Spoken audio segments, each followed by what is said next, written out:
The sky burned red over New Washington as the Vex warships descended through Earth's atmosphere. Commander Jack Reynolds stood at the Lunar Defense Base Observatory, his face grim as he watched his homeworld suffer. The massive viewscreen displayed real-time footage from Earth's surface, buildings crumbling, defense turrets firing desperately at the alien ships, and civilians running for shelter that wouldn't protect them. "Status report," Jack demanded, his voice steady despite the chaos unfolding before him. Lieutenant Emma Davis glanced up from her console, her eyes hollow. "Earth's orbital defenses are at 12% capacity. Ground forces are scattered and losing communication. The Vex have established beachheads on all continents." Jack nodded, processing the information with military detachment while his heart ached. The Vex had appeared 3 days ago, insectoid aliens with technology far beyond humanity's understanding. Their first message had been simple: humans were too unpredictable, too chaotic to exist in the galactic community. Their elimination was a matter of cosmic security. "Admiral Wilson is requesting an emergency channel," said Communications Officer Ben Roberts. The main screen shifted to show Admiral Wilson's face, smoke and sparks visible behind him. Blood trickled from a cut on his forehead. "Commander Reynolds, this is a direct order," the Admiral said, his voice breaking with static. "Activate Protocol Exodus. Earth is lost." Jack clenched his jaw. "Sir, we still have fighters in the air. The Mars Defense Fleet is destroyed, Commander. Mars fell an hour ago." The Admiral's eyes hardened. "The Vex don't know about the Thunderchild or the Warstorm Protocol. You need to preserve what might be humanity's last hope." A massive explosion rocked the Admiral's command center. The feed cut out momentarily before returning to show rubble where the Admiral had stood. "Channel lost, sir," Ben said quietly. Jack stood frozen for only a moment before military discipline took over. "Sound the evacuation order. All personnel to transport shuttles. Transfer all Warstorm data to the Thunderchild's secure servers." The lunar base erupted into controlled chaos as soldiers and scientists rushed to follow orders. Jack strode down the corridor toward the secure hangar where Earth's most classified military project waited. The Thunderchild sat in the cavernous lunar hangar, sleek and dangerous. A prototype warship built with technology reverse-engineered from a crashed alien vessel found decades ago. Unlike the bulky human carriers being destroyed in orbit, the Thunderchild was elegant, with smooth lines and advanced weapons systems integrated into its hull. Dr. Linda West met Jack at the ship's entrance ramp. "The neural interface is loaded and the Warstorm protocol is secure," she reported. "But Jack, it's still experimental. We haven't completed the final testing phase." "Testing just became live combat," Jack replied grimly. "Are the command codes transferred?" Linda nodded. "Yes, you'll have full control once we're aboard." "Commander," Emma called, running toward them with a tablet. "Incoming transmission from the Vex command ship. They're broadcasting across all frequencies." Jack took the tablet, and the face of a Vex appeared, mandibles clicking, compound eyes glittering with alien intelligence. "People of Earth," the creature spoke through a translation system. "Your resistance has ended. Your military forces are defeated. Your leaders are dead or captured. We have won this war. Those who surrender will be allowed to live under our supervision. Those who continue to resist will be eliminated." Jack handed the tablet back to Emma. "They think it's over. Let's make sure they're wrong." He turned to the gathered personnel, 50 of Luna Base's best soldiers, engineers, and scientists. "Board the Thunderchild. We leave in 10 minutes." As the crew boarded, Jack entered the ship's command center. The neural interface chair waited at the center, a marvel of human ingenuity combined with alien technology. The Warstorm Protocol was humanity's secret weapon, a system that would connect human minds directly to combat systems, bypassing the delays of physical controls and allowing instantaneous reactions. "Pre-flight checks complete," reported Tom Wilson, the ship's chief engineer. "Reactor at 100%. Stealth systems engage." Jack settled into the neural interface chair. Seal all hatches. Prepare for departure.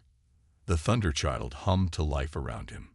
Through the viewports, Jack could see the hangar doors opening to reveal the star-filled void beyond. Earth hung in space, beautiful despite the flashes of weapons fire that scared its atmosphere. "Sir," Emma said from the communication station, "we're receiving scattered transmissions from surviving human outposts across the solar system. Some military units are still intact." "Send them the coded signal," Jack ordered. "Tell them to go dark and wait for further instructions." The Thunderchild lifted off, slipping out of the lunar hangar with barely a whisper from its engines.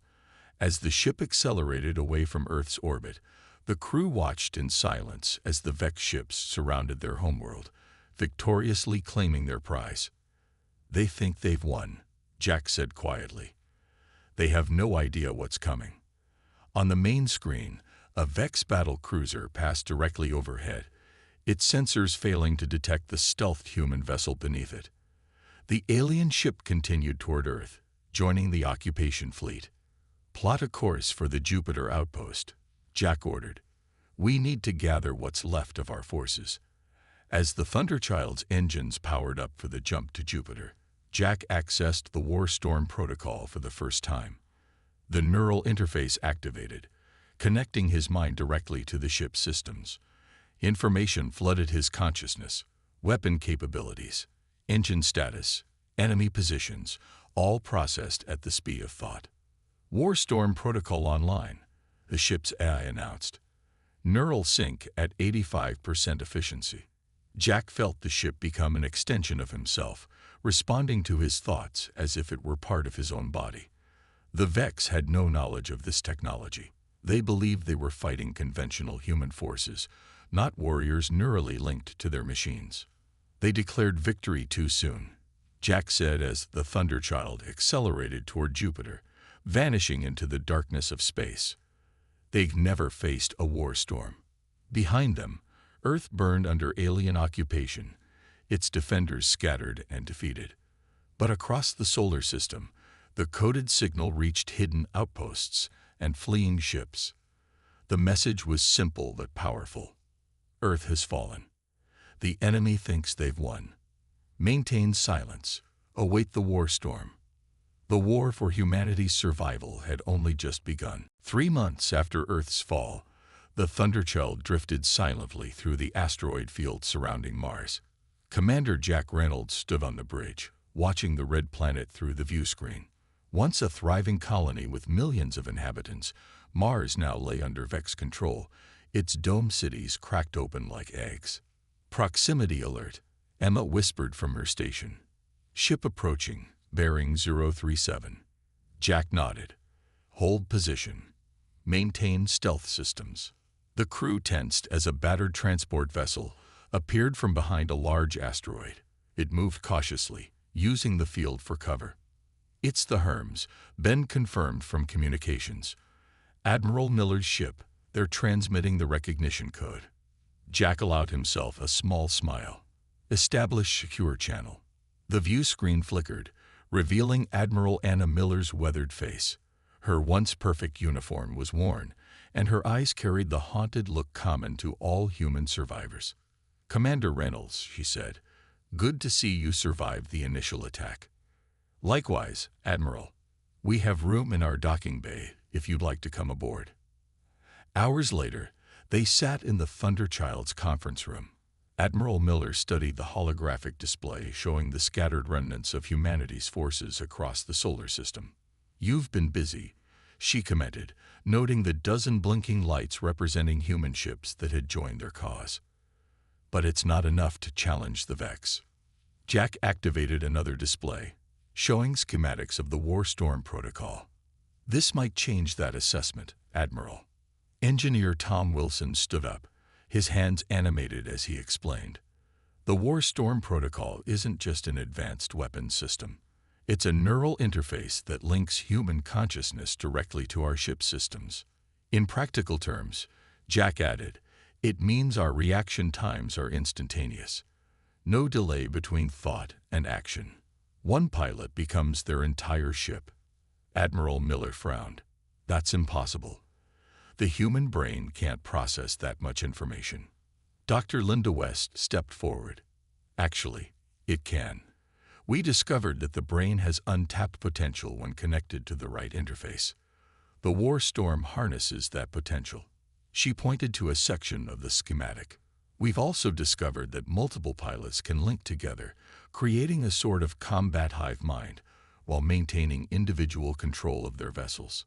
The Admiral's eyes widened. And the Vex don't know about this technology. No, Jack confirmed. We kept it completely compartmentalized. Only the Lunar Research Base had the full specs, and we evacuated all data before it fell. Admiral Miller stood, pacing the room as she processed this information. We need more ships, more pilots. That's why we called you here, Jack said. Your rank gives you authority over any surviving military units. Together, we can gather what's left of humanity's fleet. The Admiral nodded decisively. Let's get to work. Over the next weeks, coded messages spread through the hidden corners of the solar system. Human survivors, military and civilian alike, began making their way to the rendezvous point in the asteroid belt between Mars and Jupiter. The fleet grew, first 5 ships, then 12, then 20. Each vessel carried its own story of narrow escape and desperate survival. Deep in the Thunderchild's engineering bay, Tom worked tirelessly to adapt the War Storm protocol for installation on the other ships. The neural interfaces are the tricky part, he explained to Jack during a late-night inspection. They need to be calibrated for each pilot's unique brain patterns.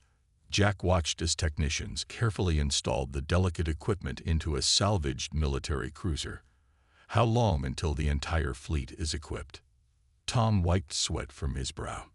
Another 2 weeks, maybe 3. But Jack, he lowered his voice. There's something I've discovered.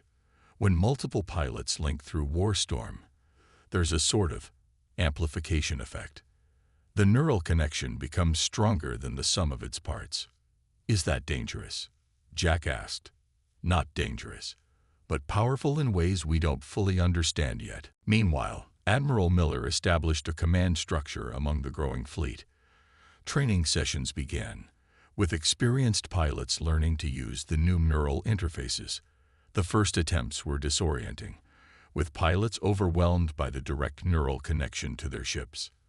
But soon, they adapted, and the results were remarkable. It's like becoming the ship, one pilot explained after a training run. I don't push buttons to fire weapons, I just decide to fire, and it happens. As their preparations continued, information trickled in from Earth through encrypted quantum transmissions. A resistance movement had formed among the surviving humans, led by a former Marine named Mike Green. His guerrilla forces conducted hit-and-run attacks against Vex installations, gathering intelligence and sabotaging alien operations. Jack studied the reports in his quarters. Earth's resistance was brave but outmatched. Without external support, they would eventually be crushed by the Vex's superior technology. Time was running out. A knock at his door interrupted his thoughts. Admiral Miller entered, carrying a data tablet. Our scouts have returned from Jupiter's moons, she said, handing him the tablet. The Vex have established major processing centers on Ganymede and Callisto. They're stripping resources at an alarming rate. Jack reviewed the scouts' footage. Massive Vex harvesters tore into the moon's surfaces, extracting valuable minerals. They're not just occupying our system, they're consuming it. There's something else, the Admiral added. The scout ships used passive War Storm protocols during their reconnaissance. The Vex scanners never detected them. We were able to get close enough to intercept their communications. Jack looked up sharply. What did you learn? The Vex aren't a unified species. They're a collective of different insectoid races, unified under a central hive mind. And they're afraid of humans. Afraid? They conquered us in less than a week. Admiral Miller's eyes gleamed. They fear our unpredictability, our chaotic nature. That's why they attacked. Not because we were a threat now, but because we might become one in the future. Jack stood, moving to the viewport where Earth was a distant blue dot. Then they should be very afraid of what's coming. The next day, the command staff gathered on the Thunderchild's bridge. Jack activated the main display, showing a Vex supply convoy near Jupiter. "This is our first target," he announced. 3 transport ships with minimal escort, carrying processed minerals from Jupiter's moons to their fleet at Earth. He looked at the assembled officers. "It's time to show the Vex that humanity is not defeated." Admiral Miller nodded in agreement. "All ships prepare for combat operations. This is the beginning of our counterattack." As the human fleet moved into position, hidden among the asteroids, Jack connected to the Warstorm neural interface. The familiar rush of information flooded his mind as he became one with the Thunderchild. Around him, 20 other ships activated their interfaces, their pilots experiencing the same transformation. Then, something new happened. As planned, Tom activated the fleet-wide neural network. Suddenly, Jack could sense the other pilots, not their thoughts, but their presence, their intentions, their tactical awareness. 21 ships became a single organism with multiple parts, all moving with perfect coordination. "Warstorm protocol fully engaged," Tom's voice announced over the comm. All ships reporting successful neural synchronization. Jack felt the power of their combined consciousness, directed toward a single purpose. The Vex had declared victory too soon. They had conquered Earth, but they had never faced the full fury of humanity's ingenuity. The Warstorm was gathering, and soon it would break upon the unsuspecting enemy. The human fleet hung motionless among the asteroids surrounding Jupiter, their stealth systems rendering them invisible to Vex scanners. Through the neural link of the Warstorm protocol, Jack felt, rather than saw, the positions of the 20 other ships in their formation. Their crew's collective consciousness hummed at the edge of his awareness, focused, determined, ready. "Vex convoy approaching," Emma reported, her voice calm despite the tension filling the bridge. 3 minutes until they enter the kill zone. Admiral Miller's voice came through the neural link. "Remember the plan. Hit fast, hit hard, and withdraw before reinforcements arrive. This isn't about destroying their entire convoy. It's about showing them we still exist." Jack acknowledged with a thought, the neural interface translating his intention into a status light on the Admiral's display. He focused on the approaching Vex ships, 3 massive cargo vessels flanked by 2 escort fighters. They moved with mechanical precision, unaware of the trap they were entering. "All ships, final positions," Jack ordered, both verbally and through the neural link. The human vessels adjusted slightly, nestling deeper into the asteroid field. "Weapons hot. Prepare to engage on my mark." Through the view screen, the Vex convoy came into visual range. Up close, their biomechanical design was even more alien. Hulls that seemed to blend metal with organic components, pulsing with an internal light that shifted between green and purple. "They're scanning the asteroid field," Ben warned from communications. "Standard sweep pattern." Jack closed his eyes, feeling the Thunderchild's systems as extensions of his own body. He could sense the weapon capacitors charging, the engines ready to burst into life. Through the neural network, he felt the same readiness from the other ships. "Now," he commanded. 21 human vessels erupted from their hiding places simultaneously.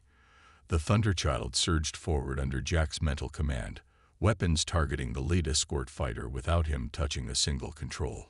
Across the formation, the other ships executed similarly perfect attack runs. The Vex responded immediately, but their reaction seemed sluggish compared to the neural-enhanced human attack. The escort fighters turned to engage, but they were already caught in crossfire from 3 different angles. "They're transmitting distress signals," Ben reported, calling for reinforcements. Jack didn't respond verbally. Through the Warstorm link, he directed the Thunderchild into a complex, evasive pattern that no human pilot could have executed manually. Enemy fire passed harmlessly through space where his ship had been a fraction of a second earlier. The battle evolved in real time, with the human fleet moving with unprecedented coordination. No verbal orders were needed. Intentions flowed through the neural network instantly. Ships covered each other's blind spots, concentrated fire on critical targets, and adapted to changing conditions faster than the Vex could respond. "First escort is down," reported Emma as one of the Vex fighters exploded in a burst of green flame. The cargo vessels attempted to scatter, but they were too slow. Precision weapons fire from the human fleet disabled their engines, leaving them drifting helplessly. Second escort attempting to retreat. Tom called out from his station. Jack felt Admiral Miller's intention through the link before she verbalized it. "Let it go. We want survivors to report what happened here." The fleeing Vex fighter accelerated away, transmitting continuously as it escaped. Jack directed the Thunderchild toward the nearest cargo vessel, bringing it alongside the much larger ship. "Boarding teams ready," he ordered. "We have 10 minutes before Vex reinforcements arrive." Armed Marines in spacesuits launched from the Thunderchild's airlocks, crossing the short distance to the Vex cargo ship's hull. They placed breaching charges at key points, blasting their way inside. Captain Mike Green's voice came over the comm from Earth's resistance. Their quantum communication allowed instantaneous transmission even across the vast distance. "We're receiving your battle feed," he said, excitement evident in his voice. "First good news we've had in months. The Vex command on Earth is going crazy trying to figure out what's happening." "Boarding team reporting success," Ben announced. "They've secured the cargo ship's data core and are downloading Vex navigational charts." Jack smiled. "Tell them they have 5 minutes, then we're leaving." Through the neural link, he felt a warning from one of the outlying ships. Their sensors had detected multiple Vex vessels exiting faster than light travel at the edge of the Jupiter system. "Reinforcements arriving," Jack announced. "All ships prepare for immediate withdrawal. Boarding teams, execute emergency extraction." The Marines hurried back to the Thunderchild, bringing with them not just the data core, but also samples of Vex technology, torn from the ship's control systems. As the last team member cleared the airlock, Jack gave the order to withdraw. "All ships, scatter according to Plan Delta. Rendezvous at the secondary location in 12 hours." The human fleet dispersed in multiple directions, making it impossible for the arriving Vex reinforcements to track them all. The Thunderchild accelerated away from Jupiter, its advanced engines quickly putting distance between them and the battle zone. In the aftermath, the command staff gathered in the Thunderchild's strategy room. The neural interfaces were disconnected, leaving them feeling strangely isolated after the shared consciousness of combat. "That was," Admiral Miller searched for words, "unlike anything I've experienced in 30 years of military service." Tom nodded enthusiastically. "The neural synchronization exceeded all projections. Your collective reaction time was 400% faster than standard combat operations." Dr. Linda West studied the medical readouts on her tablet. The pilot's vital signs remained stable throughout. No signs of neural strain or psychological distress from the shared consciousness. Jack turned to the main screen, which displayed the data stolen from the Vex cargo ship. "What have we learned?" Tom brought up a series of alien schematics. Their navigational charts show major supply routes throughout the solar system. They're establishing a resource extraction network, primarily focused on Jupiter's moons and the asteroid belt. "And their communication protocols?" Jack asked. "Partially decoded," Ben replied. "Enough to monitor their basic transmissions, maybe even enough to create interference." Admiral Miller studied the tactical display.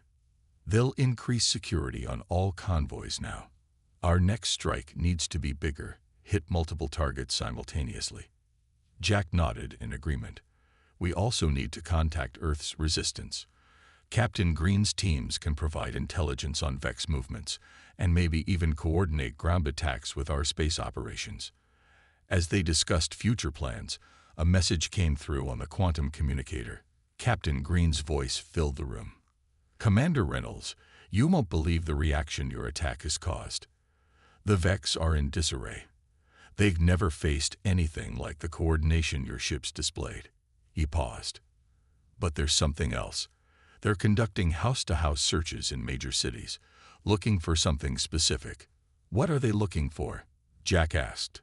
According to our sources inside their communication network, they're searching for information about something called War Storm.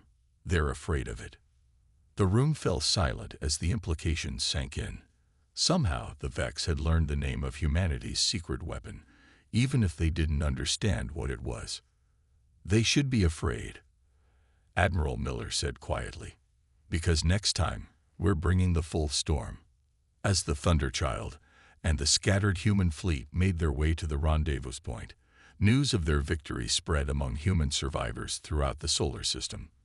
For the first time since Earth's fall, hope began to replace despair. The seemingly invincible Vex had been bloodied by a surprise attack. On his private terminal, Jack reviewed footage from the battle. The human ships had moved like a single organism, with perfect coordination that no conventional fleet could match. The War Storm protocol had proven itself beyond their highest expectations. They think they know what's coming, he muttered to the empty room. They have no idea.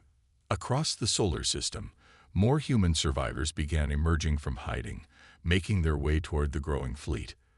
The resistance on Earth stepped up its operations, emboldened by the knowledge that they weren't fighting alone. The first strike had been delivered. The War Storm was building. The asteroid belt between Mars and Jupiter had become humanity's hidden fortress.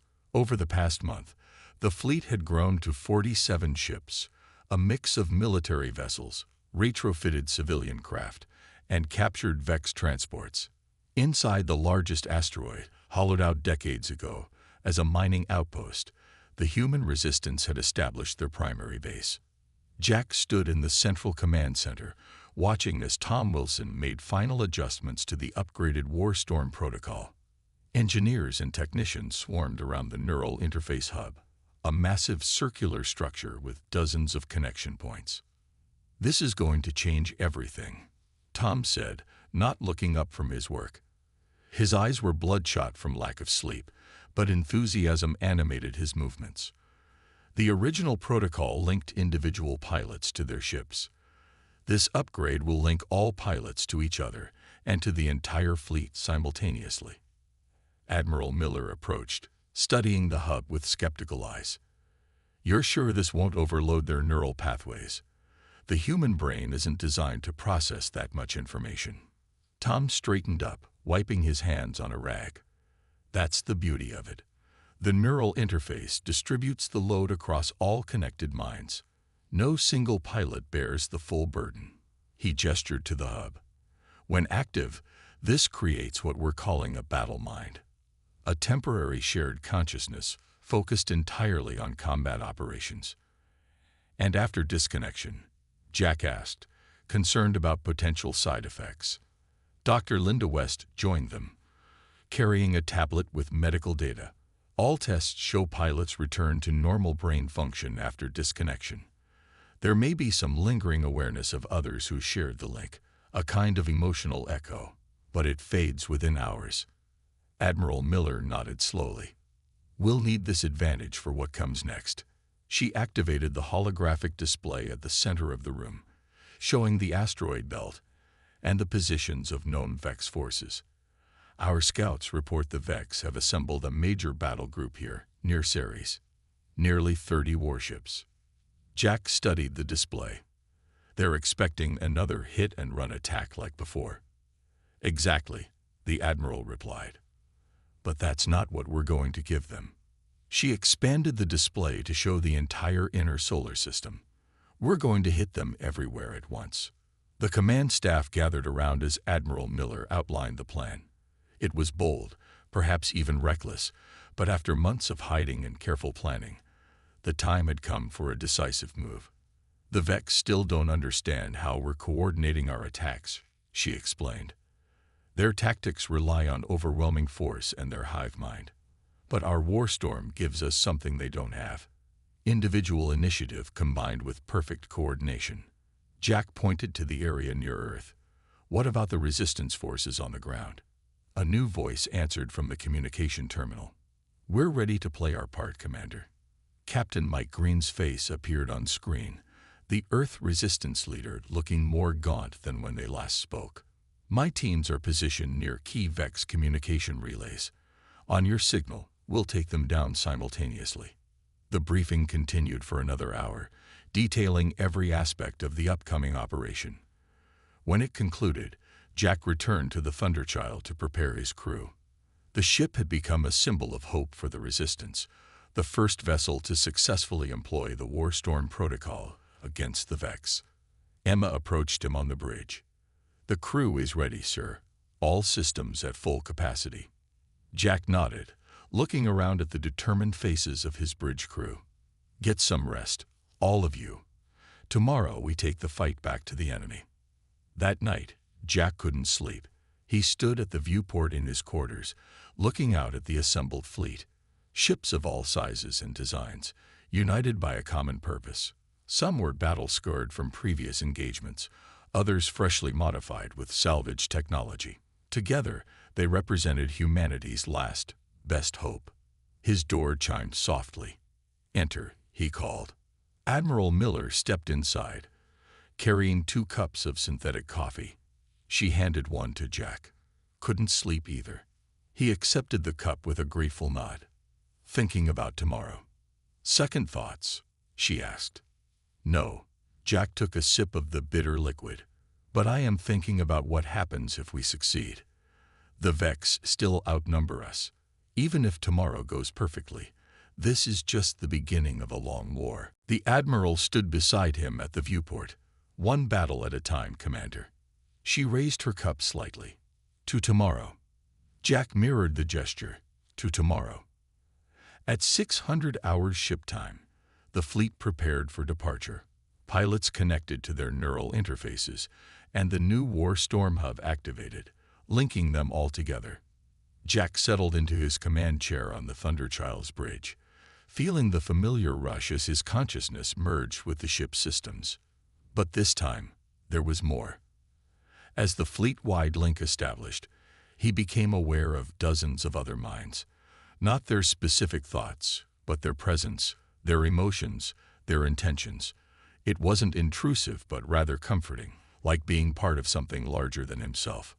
"Warstorm Protocol active at 100% efficiency," Tom's voice announced over the comms. "All ships reporting successful neural synchronization." Through the shared consciousness, Jack sensed the readiness of the fleet without needing verbal confirmation. Every captain, every pilot was focused on their role in the coming battle. "All ships, execute jump sequence," Admiral Miller ordered from her flagship. The human fleet moved in perfect formation, splitting into 3 battle groups as planned. Jack led the first group toward Ceres and the waiting Vex Armada. The second group, under Admiral Miller's command, set course for Mars. The third group headed toward Venus, where Vex mining operations had stripped half the planet's surface. As they approached Ceres, Jack's battle group detected the Vex forces waiting in ambush. Through the Warstorm link, he communicated tactical adjustments without speaking a word. The human ships broke formation, executing complex maneuvers that no conventional fleet could coordinate. The Vex opened fire, their energy weapons cutting through space. But the human ships were already moving, anticipating the attack through their shared neural awareness. Return fire lanced out from the human vessels, precisely targeting the weak points in Vex ship design that they had discovered in previous engagements. "They're trying to surround us," Emma reported, though Jack had already sensed this through the link. "Let them try," he replied, directing the Thunderchild into a spiraling attack run that brought it dangerously close to a Vex destroyer. The battle evolved with dizzying speed, the human ships moving with such coordination that they seemed to predict each other's actions. Through the Warstorm link, Jack could feel the battles unfolding near Mars and Venus simultaneously. Successes, losses, tactical adjustments all flowing through the shared consciousness. On Earth, Captain Green and his resistance fighters struck the Vex communication relays, causing confusion among the alien forces. Without their central command structure, Individual Vex ships became less coordinated, more predictable. "Their flagship is vulnerable," Jack announced, sensing an opening in the Cirrus battle. "All ships, concentrate fire on these coordinates." The human vessels responded instantly, converging their attack on a massive Vex command carrier. Their weapons tore through its biological mechanical hull, exposing critical systems. The Vex ship tried to retreat, but it was too late. A final barrage from the Thundershield triggered a chain reaction in its power core. The explosion illuminated the asteroid belt like a new sun. 3 nearby Vex vessels were caught in the blast, their hulls rupturing from the shockwave. "Enemy formation breaking," Ben called out from communications. "They're retreating." Through the War Storm link, Jack felt similar reports coming from the other battle groups. The Vex were withdrawing on all fronts, their carefully planned defenses shattered by the unexpected ferocity and coordination of the human attack. "Push the advantage," Admiral Miller ordered through the link. "Don't let them regroup." The human fleet pursued the fleeing Vex ships, inflicting maximum damage before they could escape to faster-than-light speed. When the last enemy vessel had fled or been destroyed, the 3 battle groups regathered, assessing their losses and damage. 5 human ships had been destroyed, 12 more damaged, but they had eliminated nearly 20 Vex warships and damaged dozens more. It was the most significant victory for humanity since the war began. As the fleet set course back to their asteroid base, Jack received a transmission from Earth. Captain Green's face appeared on the screen, a rare smile breaking through his usual grim expression. "Commander, you need to see this." He held up a portable screen showing crowds of humans in the ruins of a city, cheering and embracing as news of the victory spread. For the first time since the invasion, people are celebrating in the streets. The Vex can't control the population and fight your fleet at the same time. They're pulling forces back to defensive positions. Jack felt a weight lift from his shoulders. "Tell them to hold on, Captain. We're coming home." The human counter-offensive had begun. The Earth hung before them like a wounded jewel. From the Thunderchild's command bridge, Jack could see the scars of Vex occupation. Massive mining operations that had gouged continents, sprawling alien structures that glowed with eerie purple light. Yet between these wounds, the blue of oceans and the green of forests remained, a reminder of what they were fighting to reclaim. "All ships in position," Emma reported from her station. "The fleet is ready." The human armada had grown to over 70 vessels, a remarkable achievement after months of gathering scattered survivors and capturing enemy ships. They formed a loose sphere around Earth, hidden from Vex sensors by the upgraded stealth technology reverse-engineered from captured alien craft. Admiral Miller's holographic image appeared on the bridge. "Status report from ground forces. Captain Green confirms resistance units are in position near all primary targets." Ben replied from communications. "They're awaiting our signal to begin the coordinated attack." Jack nodded, his face revealing nothing of the tension he felt. This would be their largest operation yet, a simultaneous assault on the Vex command structure both in space and on the ground. Success would mean the liberation of Earth. Failure would likely mean the end of organized human resistance. "It's time," Jack said simply. "Initiate War Storm Protocol. Full neural integration." The familiar sensation washed over him as his mind connected to the ship's systems. Then came the wider connection. The presence of 70 captains and their crews linked through the upgraded neural network. But this time, there was something more. Tom and his engineers had expanded the network to include Captain Green and key resistance leaders on Earth. For the first time, space and ground forces would share the same battle consciousness. "Neural synchronization complete," Tom announced. "We're showing unprecedented stability across the network." Through the link, Jack could sense the readiness of every ship in the fleet, every resistance fighter on the ground. Not their thoughts, but their presence, their emotional state, their focused determination. It was like being part of a vast organism with a single purpose. "The Vex have concentrated their forces around their main command ship," Admiral Miller said. Our intelligence suggests the hive mind controlling all Vex operations in our solar system is housed there.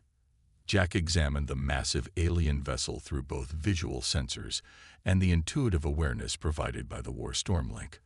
The Vex flagship hung in low Earth orbit like a malevolent spider, biomechanical limbs extending outward, pulsing with energy. Surrounding it were dozens of warships arranged in a defensive formation. "They know we're coming," Jack said. Admiral Miller's hologram nodded. "They've detected increased resistance activity on the ground, but they don't know when or how we'll strike. Or what we're capable of now," Jack added. He closed his eyes, focusing on the neural connection that bound the human forces together. Through the War Storm protocol, he sent not words but concepts, tactical intentions, emotional resolve. The response came back immediately, a wave of determined acknowledgement from every connected mind. "All ships, weapons hot," Jack ordered. "Ground teams, stand by." He took a deep breath. "Disengage stealth systems. Commence attack." Across Earth orbit, 70 human vessels appeared simultaneously as their stealth fields dropped. The Vex defense fleet reacted immediately, but their response seemed sluggish compared to the perfect coordination of the human attack. The Thunderchild surged forward, leading a wedge formation aimed directly at the heart of the Vex defensive line. Through the neural link, Jack coordinated their approach without speaking a word. Ships adjusted their positions by fractions of degrees, creating a constantly shifting target that confused Vex targeting systems. Energy weapons flashed across space as the battle erupted. The human fleet moved with impossible precision, ships covering each other's blind spots and concentrating fire on key targets. Through the War Storm Link, captains shared tactical insights instantly, adapting to changing conditions faster than any conventional command structure could allow. On Earth's surface, Captain Green led the ground assault.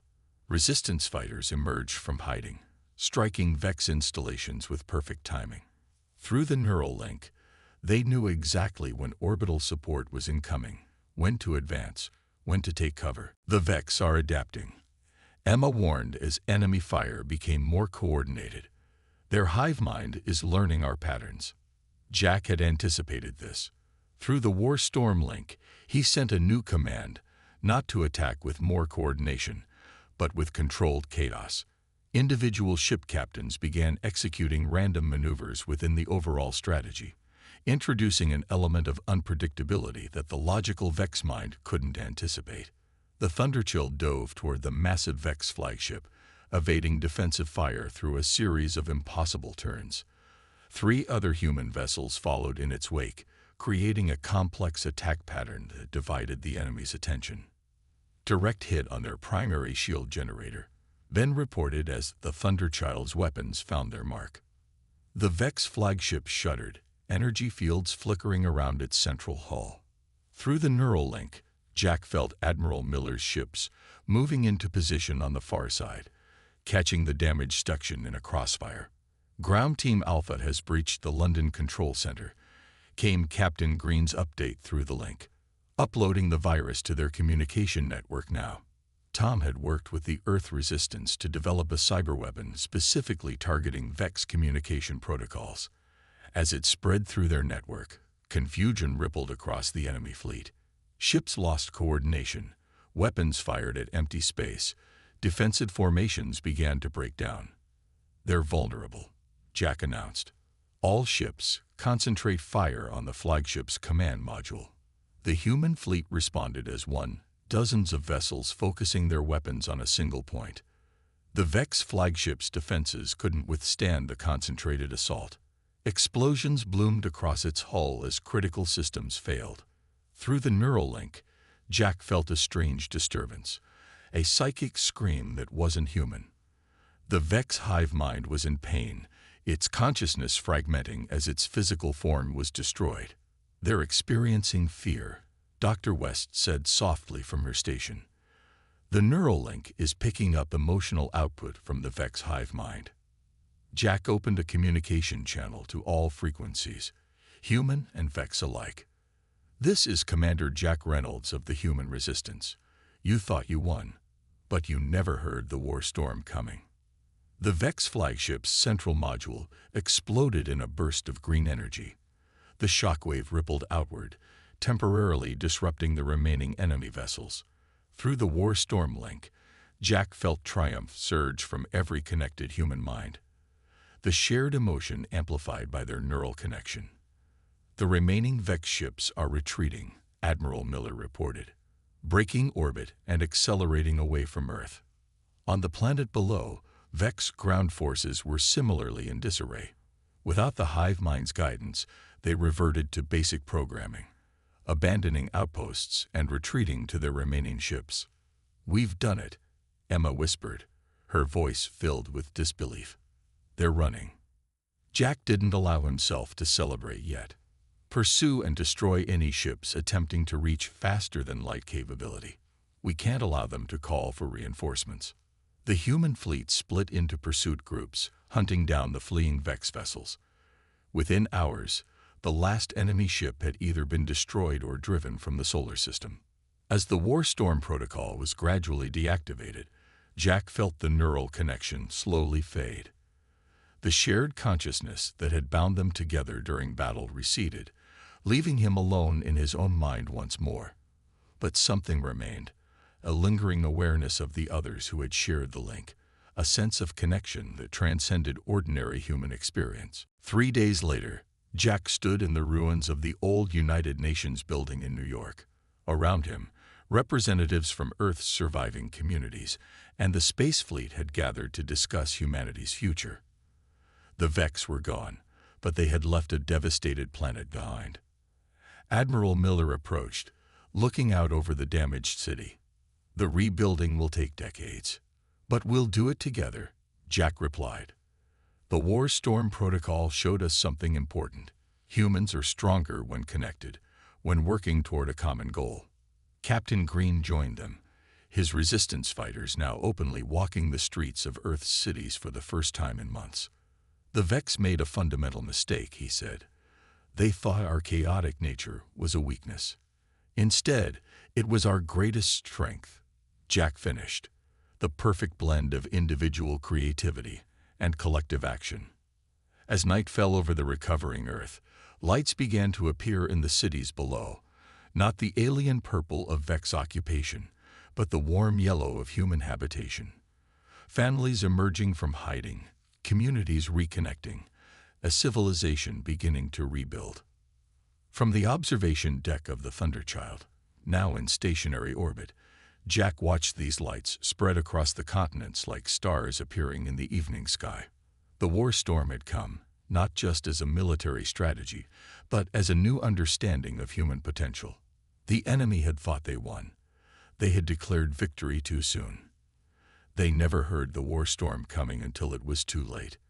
But humanity had heard it, the call to unite, to fight, to reclaim their world. And in answering that call, they had discovered a strength greater than any they had known before. The war was over. The rebuilding had begun. And in the vast darkness beyond their solar system, the message was clear. Humanity would not be conquered again.